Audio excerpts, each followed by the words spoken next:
Oh, guys, my bad. I was about to walk all the way down the block. So many people back once again with another video. I decided to talk about semen retention today. Of course, the flip side, the negatives of semen retention, the effects of relapse. Today, we're going to go over the top 3 effects of relapse that you guys must watch out for and try your best to get through when you guys, unfortunately, have fallen into that circumstance. Like, comment, subscribe. Let's get right into it now, right? That was pretty loud. Oh, shit. Let's get right into it. So the first of the 3 that I'm going to talk about is a really underrated one, and that is going to be dehydration. What have I noticed? The guys that are new to the channel, I recently relapsed about 3 weeks ago, and when I first began that relapse, or the journey through the relapse, it sucked, really. I felt really slow. I felt really, like my emotions were pretty down, but most importantly, I felt dehydrated, right? Why is that the case, right? So we know that when you relapse on semen retention, you are releasing not only a whole bunch of minerals and vitamins, but most of semen is composed of water. That's right. So whenever you release, whenever you ejaculate, you're losing a lot of water, a lot of hydration. The relapse per se is not the most annoying part, as I always talk about in regards to semen retention relapses, but it's the reaccumulation of those vitamins and minerals, which are the most annoying, the most tedious and strenuous part on the body. So in order for the body to reform those sperm cells, there's going to be a huge need for water. Because not only the organs in the body need to do their daily operations, but there needs to be a construction of the semen that needs a lot of water. I noticed that is the most annoying bit, seriously, being dehydrated. You know, in that first week or two, when I was trying to recover from my relapse, in the gym, I usually, when I was on my year streak, all I did was, I did my 2 hours and change of working out, and then I, walked all the way home. I wouldn't need not even a drop of water. In those 2 weeks, I needed to drink all this water. What's going on, man? What's happening? How are you? Good. You speak any other language but English? Just English. Just English. Okay, well, fair enough. Good to meet you, man. See you later. I noticed that in the first 2 weeks when I was trying to recover from this relapse, I would go at 2 hours in the gym, and I'm not really struggling to get home, but I'm just like, I can't, in the back of my head, man, I need to get home. I need to get home. I need to get a drink of water. Man, I just need this cup of water. I would go inside the house before I even use the bathroom or before I put myself down. I'm running to the fridge, getting a drink of water. That effect of dehydration during relapse is really a big thing. I don't know if I'm the only one that feels this, but I'm sure that it is a common effect, common feeling. Second effect of relapse that you guys have to worry about when you fail your practices of semen retention, the effect of brain fog. So brain fog is a really horrible thing. As we all know, whenever we relapse on semen retention, when we have these feelings of brain fog, we just basically feel like we can't really think, we can't finish a sentence, we can't finish a conversation. It sucks. We feel very slow, non-reflexive, non-reactive. And this is true. This is not even something that falls within the realm of anecdotal evidence. This is just something that happens. We know this because we have released a lot of our vitamins, we release a lot of our minerals during ejaculation, and the reaccumulation of those minerals during that rejuvenation and recuperation process that occurs in the body post-relapse, it puts a huge strain on the brain, the hippocampus. As a result, people will talk to us from all angles. We'll have things and random events that would happen, and we can't really react to them because our brain is just sort of slow. It feels like it's just starting up. The moment 3 sentences have been said from the opposing party, we can't even, we're just starting to formulate a response. Brain fog is a real thing, not only in the realms of conversation, but within thinking of ideas for business, within getting that for doing things for yourselves. Brain fog has a lot to do, of course, with the retention of information. Like I said, for the people that don't really know who I am, I used to live in Colombia for 3 months, South America, not Colombia, North Carolina, and I was on semen retention for most of that journey.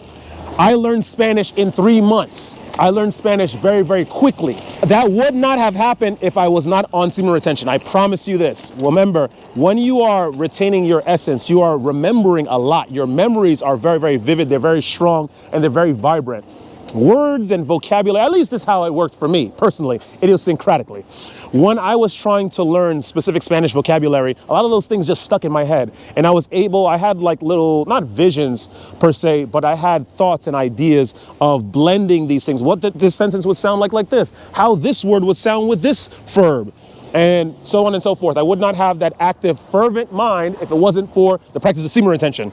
Brain fog is something that you really, really want to avoid. Guys, when you have relapsed, please avoid it at all costs, or you're gonna go through it, but try to find some way to mitigate the amount of exertion, mental exertion that you guys will go through. It's something that's gonna happen, but listen, that's one of the worst effects in my opinion, because brain fog, this world is run on an intellectual thing, right? It's an intellectual engine. Far from the days where we needed to use spears and muskets in order to get our food. Now we have to use our intellectualism. And if we don't have that cutting edge in order to, have a hard negotiation with our landlord as to why we're paying an exorbitant amount of rent, or talk to the thrift shop storekeeper, that maybe I should pay X amount for a cashmere sweater instead of Y amount, then we are going to be subject to a whole bunch of bad deals, and we might as well be assassinated. We might as well be destroyed by an opposing tribe, right? Brain fog is the worst. The third and last negative effect of a semen retention relapse is physical torpor. I think if you Googled that word torpor, you'd find out that the usage within the 2020s is like 2 times within the last 4 years. No one uses torpor anymore. Physical torpor, what that essentially means is a debilitation of some sort. What is debilitation? It means weakness, absolute, what do you call that? It's like a lameness of sort. That's another Old English term. It basically means that you're physically weak. You're not able to do much. What I've noticed in my first 2 weeks, at least when I was trying to do that recovery, was that in the gym, I was a little stronger. I'm not gonna lie. Maybe in like the second week, but in the first week, I'm telling you, the deadlifts, I was feeling slow. My bench press, when I was doing my bicep and tricep days, they were weak. I couldn't do many repetitions. I couldn't add a lot of weight. Also, I did not go as long as I used to go for in the gym, as the 2-hour length period. I did like an hour and 15, an hour and 30 minutes. I'm trying to get back home so I can drink some water and try to avoid conversation. This is a huge thing, at least for the people that are very, very physically active, or notice that they have an upswing of physical activity when they started semen retention.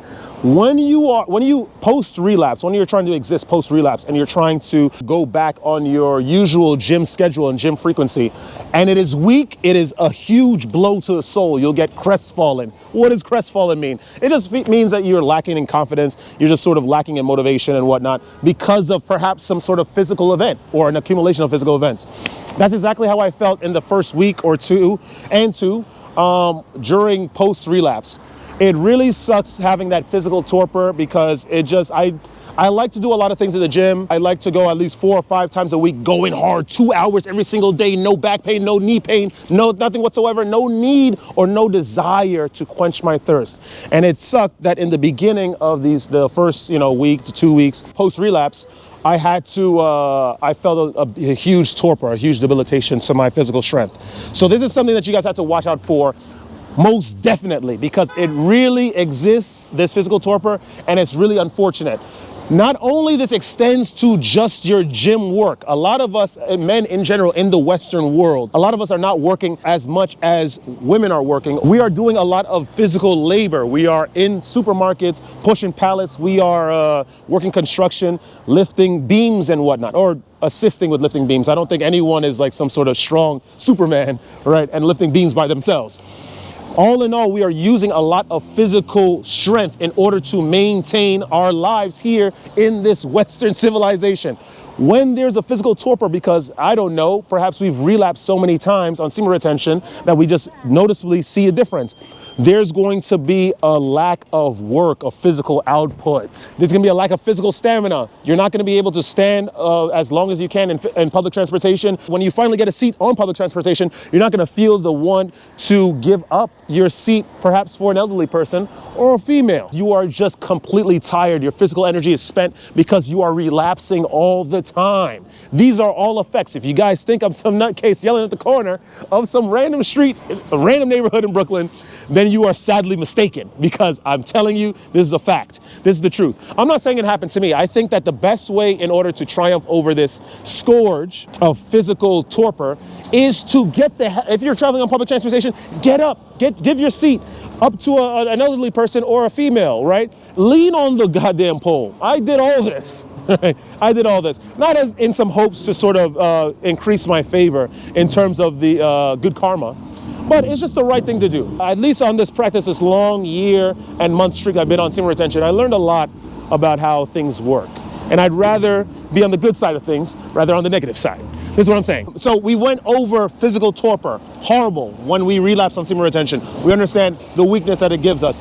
A lot of men in their 30s, right, whenever they had a very questionable lifestyle here in the Western societies, not just the United States, but in the UK, right, France, Germany. They like to relapse a lot since the emergence of adult film content. Because of that, they've been, what's going on? Privyet, I think, I don't know. They've had a lot of weak knees, a lot of weak lower backs, heart palpitation issues, breathing problems, all due to relapse, all due to physical torpor. All right. We also have a brain fog because of a lot of relapse. We know I can't think of equations very quickly. Mental math is at an all-time low, not just because of mass relapse due to the indoctrination of a lot of males with the whole adult film industry content, right? But of course, with social media and just innovations in technology, we don't need to solve 1 times 3 in our heads. We could just use our calculators of our phones. And then finally, dehydration. Dehydration is a huge thing because that leads to a lot of other issues, such as weaknesses of the processes of the systems of the body, over pushing the organs because they are dehydrated. When we have not relapsed, we are used to functioning a certain way and having a certain output of activity, of physical activity. Of course, we try to maintain this activity once we've relapsed, and of course, the body can only scream in its attempts to keep up. Guys, if we watch our habits, right, if we watch ourselves when we sort of are falling off that narrow path, that straight and narrow path, when it comes to relapse, we can learn a lot and avoid these 3 primary issues that come about from relapsing on semen retention. Reach out to other people in the online space that are practicing semen retention and celibacy so they can keep you on that straight and narrow, because these effects, right, lead to a lot of horrible issues, a lot of bad issues that explain a lot of the debilitation of the people here, right, and in the Western cultures, of course. With that being said, that is all I have to say today about the 3 primary devastating effects of relapse on semen retention. If you guys enjoyed that kind of content, like, comment, subscribe, share the video with some peers. Listen, don't ever let this place get you down. Don't ever let life get you down. Don't ever let the people get you down. I relapsed, unfortunately, almost 3 weeks ago. And I'm out here. I'm not saying I fully recovered, probably not. But I'm out here. I think my confidence is still here. I'm not really dehydrated, but I don't know. I feel good. I feel confident, man. I feel smart. I feel connected, calm, tranquil. And I think that is due to perhaps maybe I only relapsed once. So I guess that has a lot to do with it. But then also it has to do with a lot of the habits that I've instilled upon myself and I conditioned myself to get into when I was on this long streak of semen retention. And I think that in order to be successful in this practice of our semen retention, all of our respective practices of semen retention, we need to keep this one saying deep and close to our hearts. Hope for the best, but plan for the worst. We are in a system. Remember this. Think about it mathematically. We're in a system, right? A closed off matrix that we probably started out as bad variables. We started out as like sort of toxic, malicious variables. But due to perhaps some practices that cause us to be secular units from the majority of society, we have changed the constitution of our insides, right? Hey, yo. We've changed ourselves. We have transformed. But we still exist in a closed system matrix with a lot of bad variables. So the chances of influence is akin to how a virus comes in to the body and affects the white blood cells, or it affects the red blood cells. The white blood cells are the defenders, right? We need to understand this and understand that life is a perpetual battle against those forces of evil, those variables that are malicious, malevolent, malign. Hold your practices in. If anything, be fearful of the negative effects that come about from relapsing on semen retention, and perhaps you'll find some very, very clear, structured way to success. Guys, don't ever let this place get you down, like I said, and stay radiant. I'm gonna see you guys in the next video.